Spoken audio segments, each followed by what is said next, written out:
Veja só, mas isso é muito interessante. Então, aparentemente, as inteligências artificiais têm seu lado previsível. Muito bom saber disso. Então quer dizer que essa previsibilidade pode fazer com que nós, ao fim, consigamos vencer essa guerra. Então o que eu posso fazer agora? Deixa eu analisar aqui os dados. Se eu identificar um padrão para essas inteligências artificiais, com certeza eu vou poder bani-las antes que ela chegue aqui ao QG da resistência. Mas por onde eu posso começar? Acho que eu tenho uma leve ideia. Sim, movimentação de agentes. Quer dizer, se elas estão vindo até o QG, eu tenho que saber muito bem como eles se movimentam para então poder interceptar essas inteligências. Eu preciso de mais dados. Eu acho que a gente deveria então continuar estudando movimentação de agentes aqui na inteligência artificial.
E é isso aí, galera, sejam todos bem-vindos a mais um vídeo aqui do programa da STEC, episódio número 36. Lembrando que essa semana tivemos uma edição extra do programa da STEC, mais uma sobre o Halloween. Semana passada também tivemos uma edição extra falando sobre a psicologia do cinema, e essa semana então fizemos a história do Halloween, sua origem contada de uma forma bem interessante. Eu vou deixar o link aqui dos dois vídeos extra do programa da STEC na descrição para que vocês possam ver. Continuaremos hoje falando sobre movimentação de agentes, mas antes eu vou dar uma dica interessante para vocês. Já saiu o Blu-ray do filme Divertidamente, que estreou esse ano nos cinemas pela Disney Pixar. E como aqui a gente sempre fala de psicologia também, juntamente com a área de design e jogos, e eu inclusive tenho um artigo publicado na Academia Paulista de Psicologia, eu assisti esse filme, porém com um olhar bem crítico, né? Não só como espectador comum, mas como um profissional da área de cinema e também da área de psicologia, e eu indico muito para vocês. Eu considero como uma das melhores animações dos últimos tempos e de todos os tempos, né? Eu gostei muito desse filme porque ele é uma aula de psicologia, ele fala todos os estágios, assim, as principais da psique humana, as zonas do cérebro, de uma forma bem humorada, assim, bem divertida, e ao mesmo tempo que consegue comover e colocar você na projeção do personagem. Então eu indico para quem não viu ainda que assista Divertidamente. É muito interessante esse filme aqui da Disney Pixar. Entre outros também, outras animações que eu gostei, como O Pequeno Príncipe, Festa no Céu, Genial, e também O Menino e o Mundo, que é uma produção nacional aqui do nosso cinema nacional, muito legal, com a trilha sonora do Emicida, bem interessante. Então eu indico também O Menino e o Mundo para vocês. Então fica aqui as indicações. Então é isso, feitas as considerações, vamos começar a estudar as movimentações de agentes em inteligência artificial. Eu finalizei a aula anterior falando sobre o Game Loop, e hoje eu vou falar um pouco também dessa força atrativa, que ela é proporcional à distância, e a força repulsiva ela é inversamente proporcional a essa distância. As forças repulsivas elas só estão ativas quando o objeto ele estiver próximo ao obstáculo. Então é feita uma saturação nas velocidades para evitar as velocidades muito grandes. E a saturação é quando você não quer uma força ou aceleração muito grande, infinita. Por exemplo, simulando um carro que tem uma aceleração máxima, eu faço a força proporcional à distância, mas limito em determinado momento, eu saturo. E você tem que tomar cuidado nas escolhas dessas constantes. Primeiro vamos falar em um caso holonômico. E o que é um caso holonômico? Movimentos holonômicos são quando os agentes eles podem se movimentar em qualquer direção. Por exemplo, uma pessoa, um robô, nós somos holonômicos. Então, por exemplo, por que a pessoa ela é holonômica? Porque a gente pode se movimentar para o lado, a gente pode se movimentar na diagonal, a gente pode se movimentar para frente e podemos nos movimentar para trás. Então, um robô, uma pessoa é holonômica. Já um carro não, você tem um carro que anda andando para frente, ele não consegue se movimentar para os lados, ele só vai para frente e para trás, como eu demonstrei no Construct 2, falando sobre movimentação de carro, Behavior Car, que eu vou deixar também aqui na descrição o link dessa aula de Construct, que eu demonstro esse movimento holonômico. E para esses casos holonômicos, computa-se o Fx e o Fy. Eu posso computar de formas diferentes a força do eixo x e y, vejo a resultante e mando isso e envio essa informação para o agente. Vamos falar então sobre as características dos métodos baseados em um potencial. Eu trabalho em um espaço contínuo, ou seja, não é necessária a discretização do ambiente. Já computa as forças, trabalha diretamente, calcula a aceleração e anda. Para o planejamento e execução de trajetórias, faz o planejamento implícito. A trajetória é gerada pelas forças e usa a resultante das forças para seguir o caminho. O campo potencial é vetorial, pode ser pré-calculado e segue em tempo de execução. As forças computadas podem ser utilizadas diretamente no controle de um NPC, por exemplo. O que significa que podem ser calculadas em tempo de execução. A posição dos obstáculos não precisa ser conhecida a priori.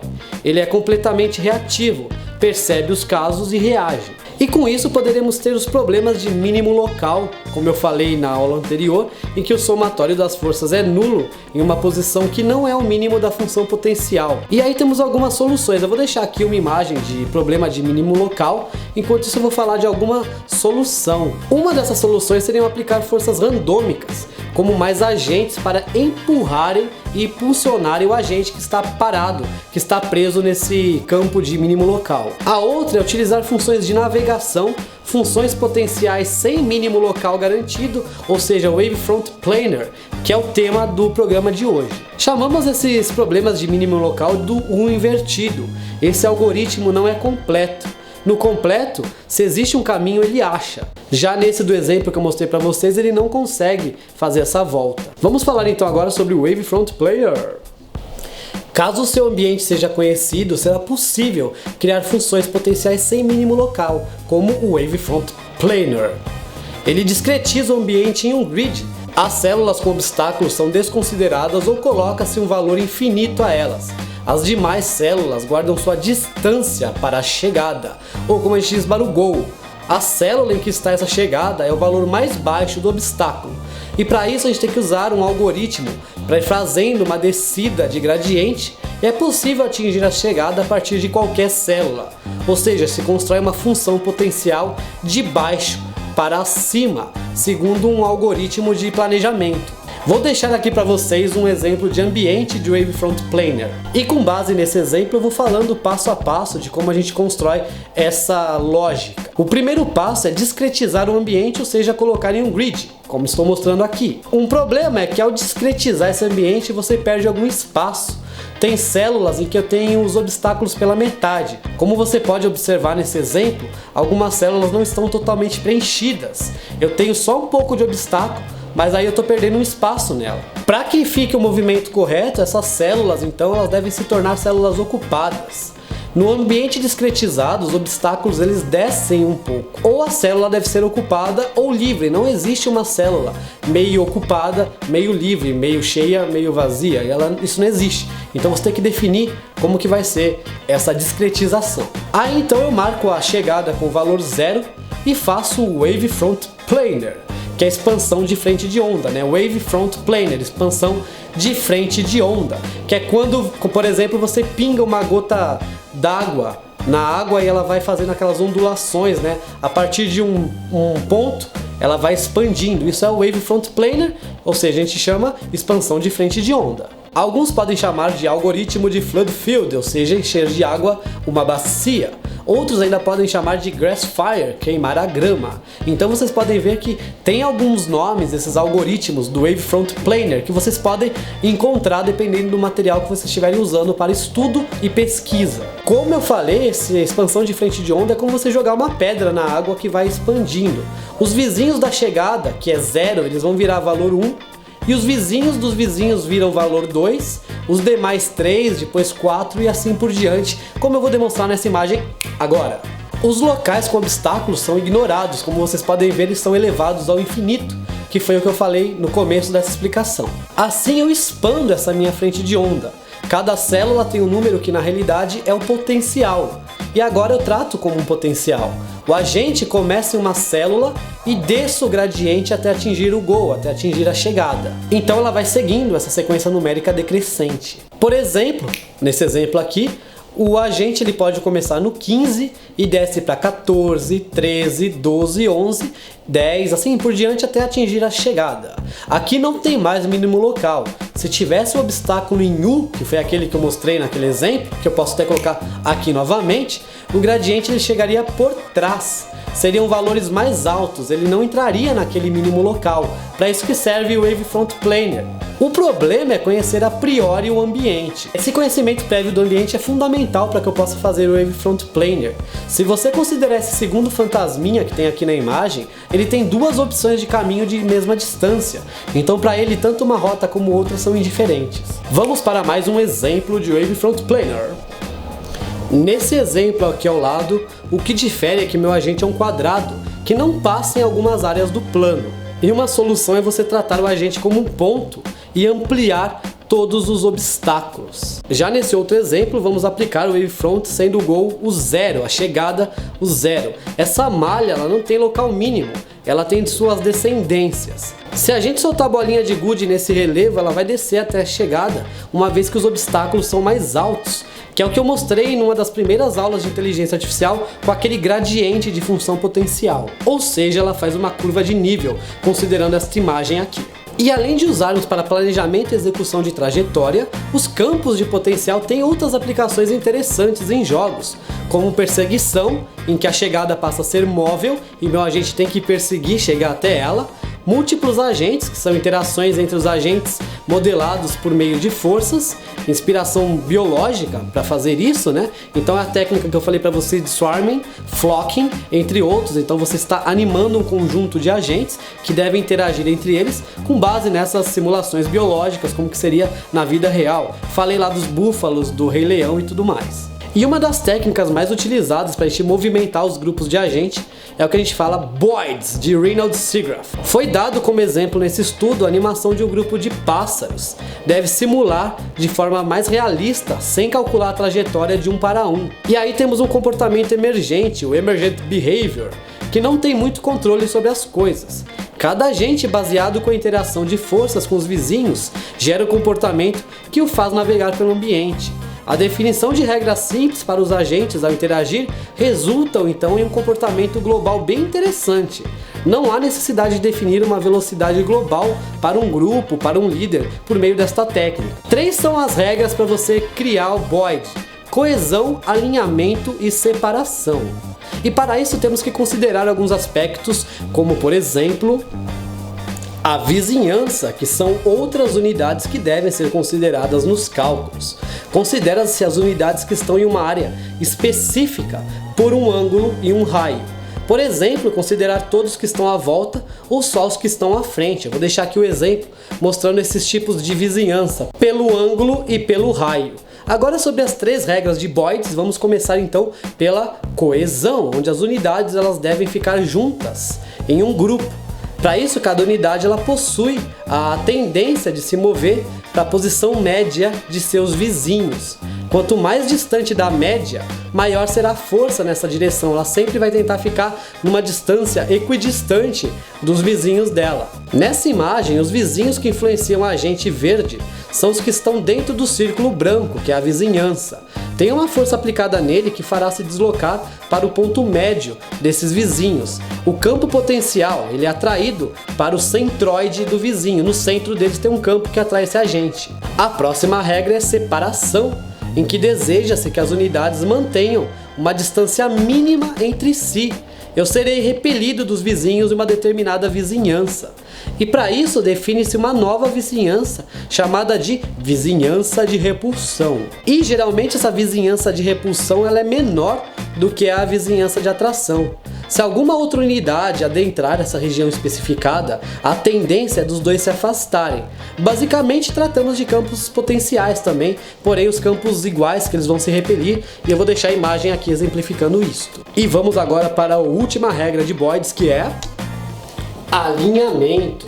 Nessa regra deseja-se que a unidade se movam de forma geral na mesma direção. Ver qual direção meus vizinhos se movem e eu tento me mover nessa mesma direção. Para isso, cada unidade ela assume um alinhamento que seja igual à média do alinhamento dos seus vizinhos. E a correção será proporcional à diferença dos alinhamentos.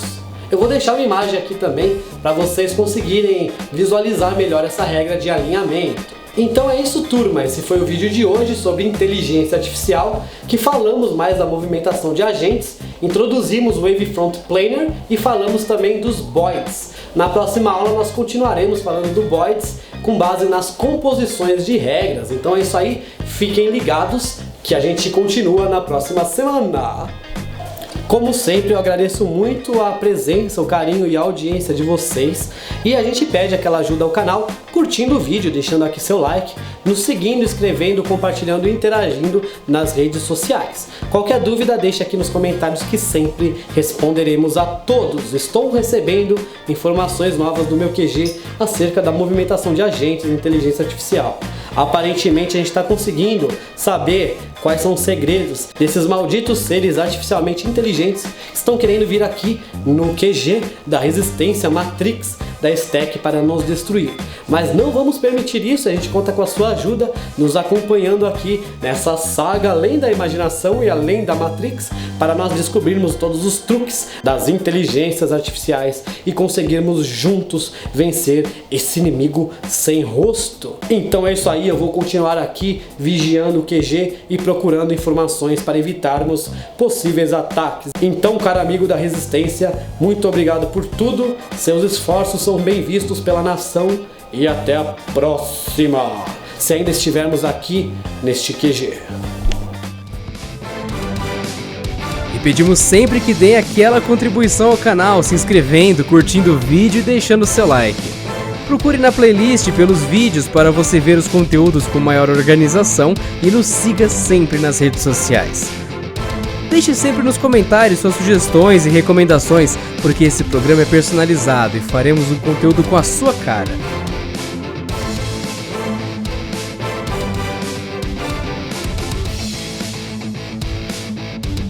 Canal da Stack, o canal mais diversificado da internet.